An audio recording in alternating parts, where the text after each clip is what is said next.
അമ്മച്ചി ആ റോസ് എവിടെടാ? കണ്ടോ? എവിടെയാടാ എന്റെ ആനിമോള്? അമ്മച്ചി ഒന്ന് അടങ്ങ്, അവരിങ്ങോട്ടല്ലേ വരുന്നത്? ആ ഇച്ചിരി ദണ്ണം ഉണ്ടടാ. കൊറേ കാലം ആയില്ലേ എന്റെ കൊച്ചുമോളെ ഒന്ന് കണ്ടിട്ട്. ഒന്ന് അടങ്ങമ്മച്ചി, എന്തൊരു ബഹളമായത്. അതാ അതാ എന്റെ ആനിമോള്. അയ്യോ, അതെ, അതെ, അതെ, അതെ. അയ്യോ, ഒന്ന് നോക്കടാ, ഒന്ന് നോക്കടാ. മാറ് മാറ്, ഞാൻ അവളെ ഒന്ന് കാണട്ടെ. നീ ഒന്ന് നീങ്ങി നിക്കണി, ഞാൻ നിന്നൊന്ന് കാണട്ടെ. അമ്മച്ചി എന്നെ സ്കാൻ ചെയ്ത് നോക്കിക്കോ. നീ അങ്ങ് പൊക്കം വെച്ചല്ലോടി. അമ്മച്ചി ഒന്ന് ഷൂസ് കണ്ടില്ലേ? അല്ല ജോസൂട്ടി, പഞ്ചായത്ത് മുഴുവനും അടച്ചുപൂട്ടി ഇങ്ങോട്ട് പോന്നോ? ഞങ്ങൾ അങ്ങോട്ടല്ലേ വരുന്നേ. എന്റെ ജോഷിച്ച ഞാനും അമ്മച്ചിയും മാത്രം വരായിരുന്നതാ. അപ്പൊ അതേ പിള്ളേർക്കെല്ലാം ഒരേ നിർബന്ധം. സിംഗപ്പൂർ വന്ന് നിങ്ങളെ കാണാനോ കഴിഞ്ഞില്ല. എങ്കിൽ പിന്നെ ഇവിടെ വെച്ചെങ്കിലും ആവാലോ എന്ന് വിചാരിച്ചു. മുമ്പ് കണ്ട ആളെയല്ല, ഇപ്പൊ അമ്മയുടെ തനി പകർപ്പ്. വെളുത്ത് തൊടുത്തിരിക്കുന്നില്ലേ? അതിനെന്താ, കെട്ടാൻ പോകുന്ന ചെറുക്കിന് അങ്ങനെ തന്നെയാ. രണ്ടുപേരും നല്ല ചേർച്ചയായിരിക്കും. ശരി ശരി, വാ നമുക്ക് പോവാം. പെട്ടി എടുക്കണ്ടേ?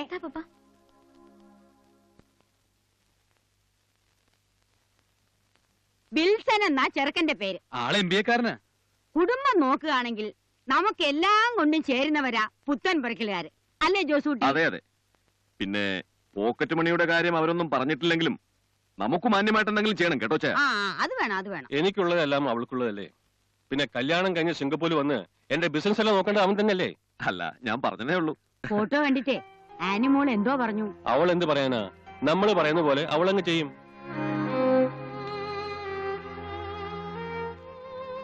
Sister Mary Abraham, Saint Mary's convent, Aluthara PO, Thiruvalla.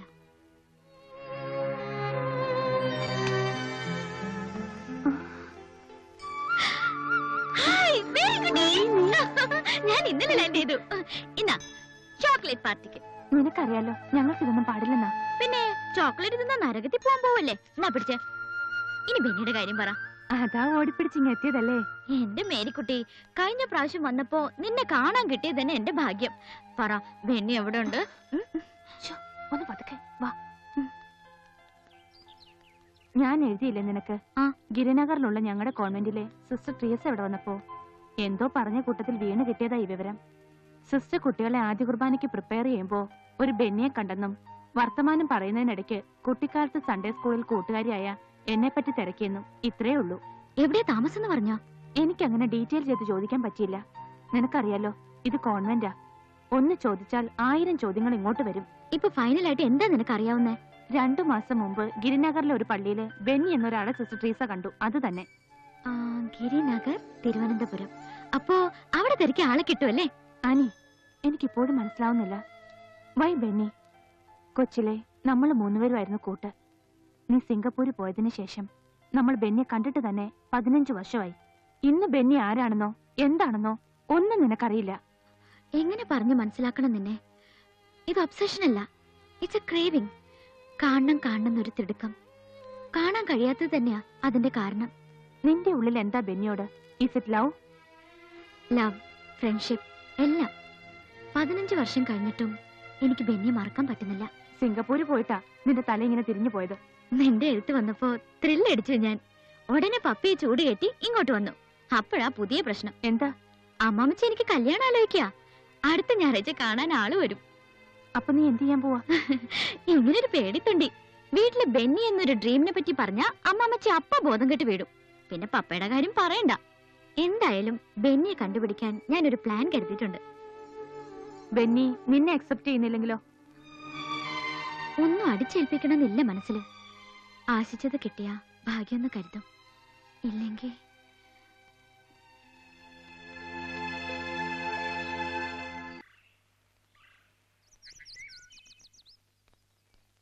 Rosakutty മരിച്ച പിന്നെ ആനിമോൾ ഇത്രയും നാളെ ഇവിടെ നിന്നു.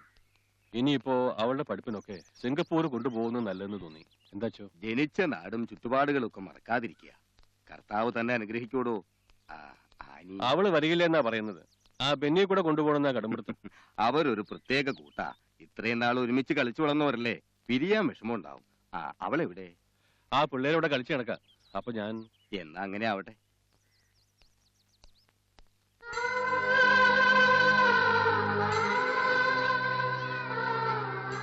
അനുമോളെ വാ, നമുക്ക് പോവാം.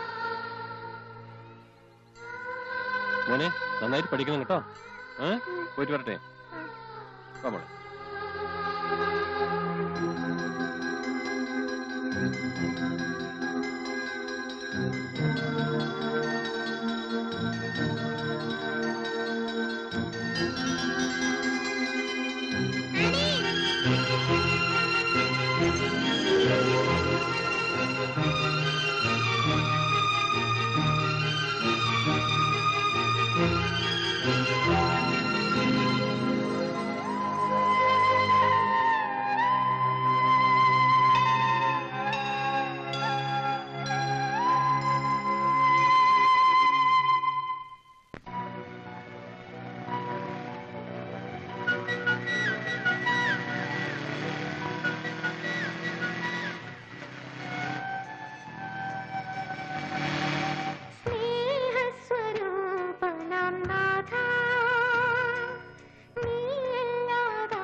പോണം. ഉത്തരവാദിത്വം നീയാ, ഞാനല്ല.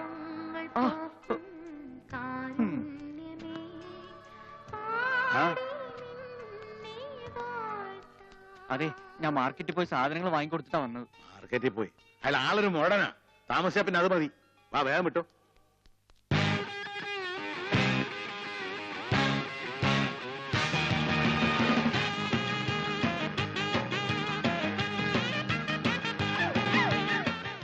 അച്ഛൻ ലേറ്റാ. ഞാൻ ഇറങ്ങിയ ഇപ്പൊ ഓഫീസിലേക്ക്.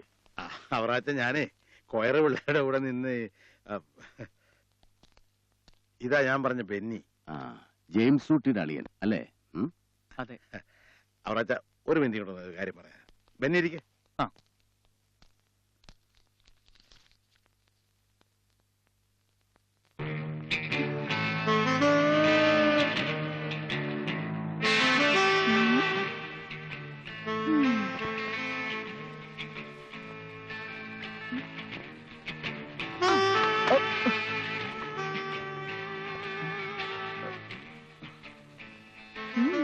ഹായ്.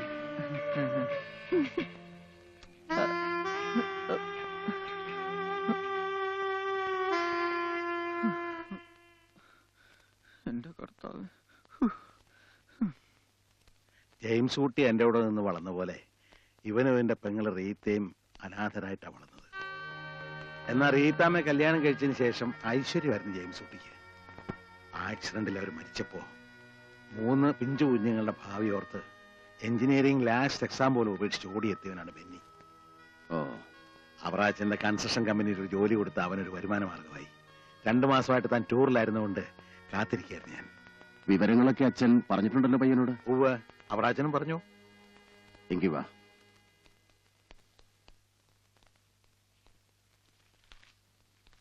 ഈശോമിശിഹായ്ക്ക് സ്തുതിയായിരിക്കട്ടെ. ഇപ്പോഴും എപ്പോഴും സ്തുതിയായിരിക്കട്ടെ. തന്റെ അളിയൻ ജെയിംസ് ഊട്ടി നേരത്തെ എന്നോടൊരു 3.5 ലക്ഷം രൂപ കടം വാങ്ങിയിരുന്നു. അവൻ മരിച്ചിട്ട് ഇപ്പൊ എത്ര മാസമായി? 6 മാസം. മരിക്കുന്നതിന് 6 മാസം മുമ്പാണ് ഇത് വാങ്ങിയത്. 107 വെച്ച് ഇപ്പൊ പലിശ എത്രയായി കാണും? 107 എന്ന് പറഞ്ഞ ഒരു മാസത്തെ? അതെ. ഇത്രയും പലിശ വളരെ കൂടുതലാണ്. ഇത് വളരെ ചെറിയ തോതിലുള്ള പലിശയാ. ഇവിടെ 10-15 റേറ്റ്. പച്ചക്കറി കയറ്റിവിട്ട ലാഭം എത്രയാ? അതിന്റെ ഒരു ചെറിയ പങ്കേ വരുള്ളത്. വീടിന്റെ ആധാരം ഇവിടെ തന്നെന്നാ. ഉണ്ടുണ്ട്. അതുകൊണ്ടല്ലേ കാശ് കൊടുത്തത്. അല്ലേ ഞാൻ കൊടുക്കുവോ? 3 മാസത്തിനകം മുതലും പലിശയും തന്നു തീർക്കണം. ഇല്ലേ ആ പറമ്പും വീടും ഞാനിങ് എടുക്കും. ഉടനെ ഒരു 5-6 ലക്ഷം രൂപ ഉണ്ടാക്കാന്ന് പറഞ്ഞ എനിക്ക് കുറച്ച് സാവകാശം തരണം സാറ്. അതാണല്ലോ ഞാൻ പറഞ്ഞു വരുന്നത്. താൻ എഞ്ചിനീയറിംഗ് കഴിഞ്ഞതാണെന്ന് അച്ഛൻ പറഞ്ഞപ്പോ ഒന്ന് സഹായിക്കണമെന്ന് തോന്നി. എന്റെ മകളുടെ പേരിൽ ഞാനൊരു കൺസ്ട്രക്ഷൻ കമ്പനി നടത്തുന്നുണ്ട്. ഒരു ചെറിയ സ്ഥാപനം. അവിടെ ഞാൻ തനിക്കൊരു ജോലി തരാം. മാസം ഒരു 5000 രൂപ ശമ്പളവും. ഒരാളെ സഹായിക്കുമ്പോ അത് അറിഞ്ഞു ചെയ്യണ്ടേ അച്ചോ? അത് വേണം. പക്ഷെ ഒരു കാര്യം, അതിൽ നിന്നൊരു 2500 രൂപ ഞാനിങ്ങ് പിടിക്കും, പലിശയുടെ വകയില്. എന്താച്ചു, അതും വേണ്ടേ? പിന്നെ അതും വേണം.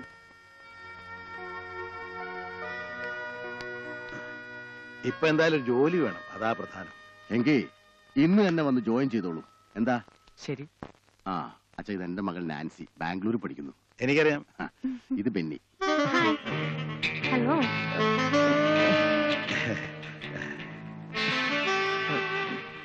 അപ്പൊ ഞങ്ങൾ ഇറങ്ങട്ടെ. ബെന്നി വാ. വരട്ടെ.